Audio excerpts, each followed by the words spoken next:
Pendekatan penggunaan pengajaran dan pembelajaran memainkan satu peranan yang penting dalam menentukan keberkesanan sesuatu pengajaran dan pembelajaran di dalam bilik darjah.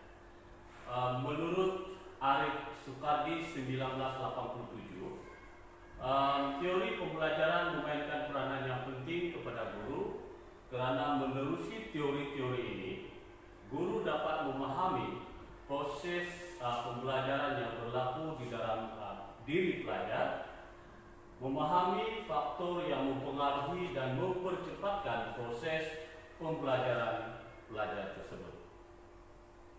Sehubungan dengan itu, salah satu teori yang berkesan dalam proses pengajaran dan pembelajaran ialah teori konstruktivisme.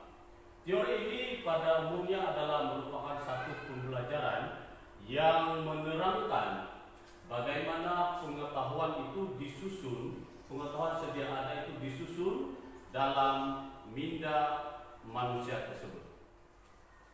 Definisi pembelajaran konstruktivisme. Menurut McBride dan Brand pada 1997, konstruktivisme adalah satu pendekatan pengajaran yang berdasarkan kepada penyelidikan tentang bagaimana manusia itu belajar.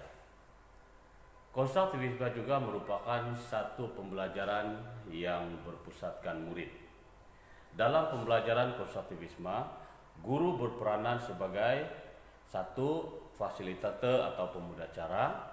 Yang kedua, penghubung yang membantu pelajar membina pengetahuan dan menyelesaikan masalah yang ada.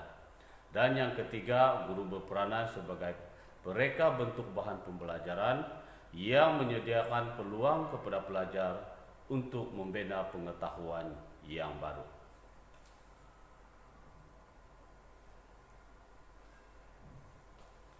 Teori asas pembelajaran konstruktivisme. Yang pertama ialah murid membangun, meruntuh dan membina semula pengetahuan mereka sendiri. Yang kedua ialah murid meruntuh dan membina semula sesuatu yang bermakna dalam pembelajaran. Dan yang ketiga, pembelajaran berlaku apabila murid menstruktur semula idea yang sedia ada dengan menghubungkan idea baru dengan idea yang lama. Implementasi teori pembelajaran konstruktivisme di dalam bilik darjah. Yang pertama, guru haruslah mengajar menggunakan bahasa yang sesuai dan mudah difahami oleh murid. Yang kedua ialah guru haruslah membantu murid untuk meningkatkan interaksi dengan rakan-rakannya. Maksudnya, seorang guru itu haruslah membantu murid atau menggalakkan murid untuk berinteraksi dengan rakan-rakan di bilik darjah dalam menyelesaikan atau mencari jawapan satu-satu permasalahan yang diberikan oleh guru itu. Yang ketiga ialah bahan yang digunakan dalam pengajaran dan pembelajaran mestilah tidak asing bagi murid untuk memudahkan murid memahami kandungan pembelajaran. Sebagai contoh, bahan bantu mengajar yang digunakan oleh guru haruslah bahan yang signifikan ataupun yang pernah dilihat, selalu dilihat oleh murid supaya proses pengajaran dan pembelajaran lebih berkesan. Yang keempat ialah guru harus memberi peluang kepada murid belajar sesuai dengan tahap perkembangannya.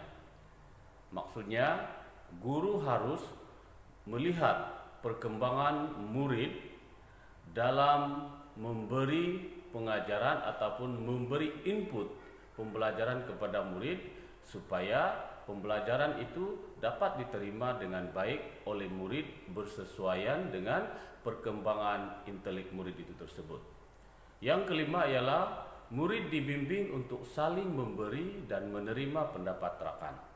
Oleh itu, seorang guru harus membimbing murid supaya mereka sentiasa menerima pendapat daripada rakan yang lain, juga memberi pendapat kepada rakan yang lain dalam mencari sesuatu maklumat yang perlu diketahui dalam satu-satu penyiasatan ataupun pembelajaran.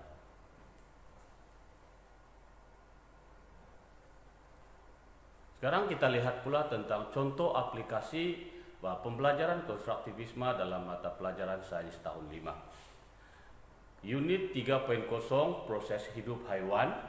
Tema adalah sains hayat. Tajuk haiwan imajinasiku. Kita boleh rujuk dalam buku teks muka surat 28. Manakala objektif pembelajaran ialah menyokong ramalan tentang cara hidup haiwan lain melindungi diri berdasarkan ciri atau tingkah laku tersebut. Mereka bentuk model haiwan imajinasi dengan mengaplikasikan pengetahuan ciri-ciri dan tingkah laku khas haiwan serta membuat penaklukan tentang ciri-ciri tersebut. Aktiviti adalah membuat model haiwan.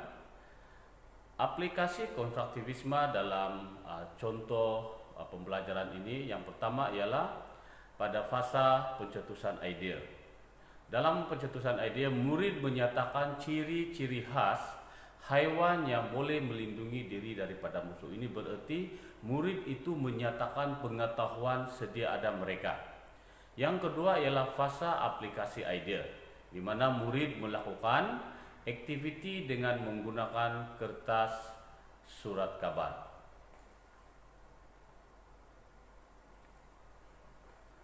Dapatan di akhir sesi fasa pencetusan idea ialah murid lebih faham dan mengetahui ciri-ciri haiwan melindungi diri daripada musuh. Sesuai dengan dapatan yang terdapat dalam jurnal keberkesanan kaedah konstruktivisme 5 fasa Nedem dalam pembelajaran sejarah yang menyatakan pengaplikasian kaedah konstruktivisme dalam pengajaran dan pembelajaran menunjukkan peningkatan tahap pengetahuan murid. Manakala dalam fasa aplikasi idea yang memberikan murid tugasan membuat model haiwan, membolehkan murid berinteraksi antara satu dengan yang lain, serta membolehkan murid mengaplikasikan kreativiti masing-masing. Dalam jurnal pendekatan konstruktivisme di Malaysia dan Brunei Darussalam, menyatakan bahawa proses pengajaran dan pembelajaran yang menekankan kemahiran berfikir aras tinggi didapati lebih berkesan dalam memupuk kemahiran berfikir dan melahirkan pelajar yang mampu berfikir di luar konteks ataupun di luar kotak pemikiran.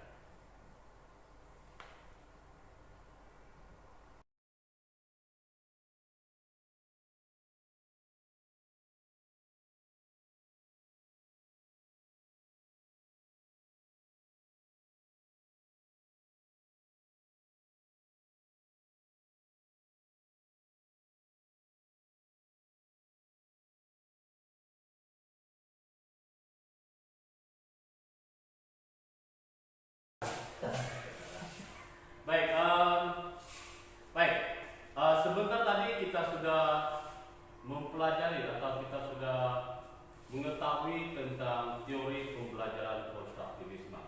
Baik, pendekatan konstruktivis dalam pendidikan merupakan satu inovasi tentang gaya pengajaran dan pembelajaran pada masa kini.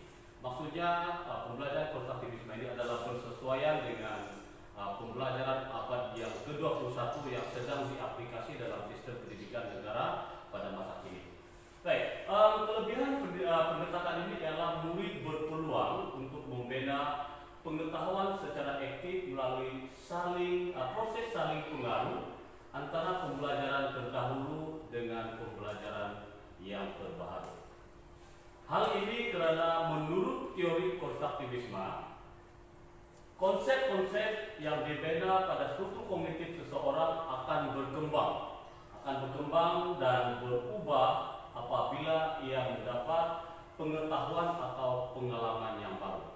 Maksudnya di sini pengalaman sedia ada pelajar itu akan digabungkan dengan pengalaman yang terbaru dan akan membentuk satu pembelajaran ataupun satu metode yang terbaru.